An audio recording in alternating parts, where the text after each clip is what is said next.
Hi, I'm Angela Lackey, author of Surviving Ed, the Eating Disorders Recovery blog for HealthyPlace.com.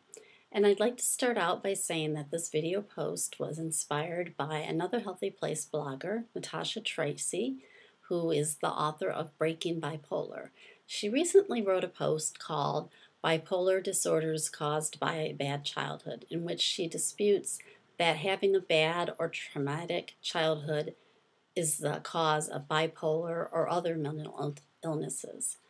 Um, as I wrote her post, I got to thinking about the different things that I have heard about the causes of eating disorders. Some of the fallacies, particularly surrounding parents. Probably, I would say 30 or 40 years ago, the idea was that the eating disorder was caused by a cold and distant mother. Many mothers were told that they were the cause of their daughter's eating disorder. At that time, they were not looking at boys having eating disorders, but I'm sure that there were, but I digress.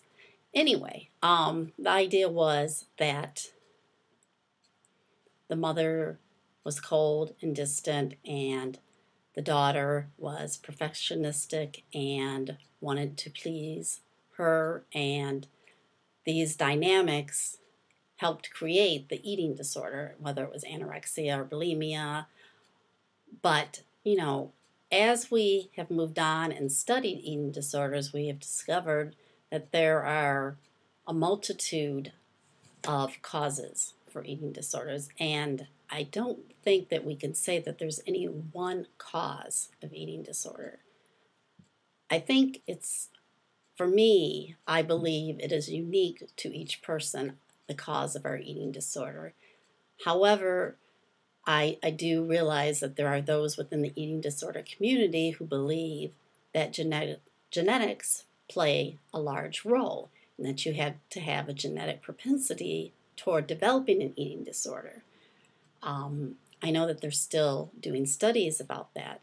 And I find that interesting, and I think that genetics probably does play a role to having an eating disorder, and why I developed an eating disorder, because I suffered from depression and anxiety prior to developing anorexia. So I obviously had some mental illness genetics going on there anyway. And then I developed anorexia when I was 42. And found it to be a way to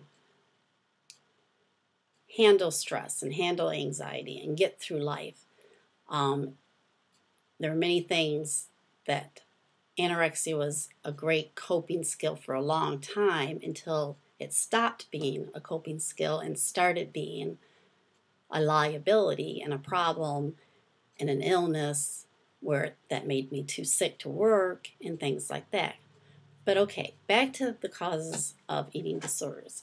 I think that right now we still, again, aren't clear on any one cause, and I think that what we're going to find out is that there are several causes, and that ultimately each person and why they develop an eating disorder is as unique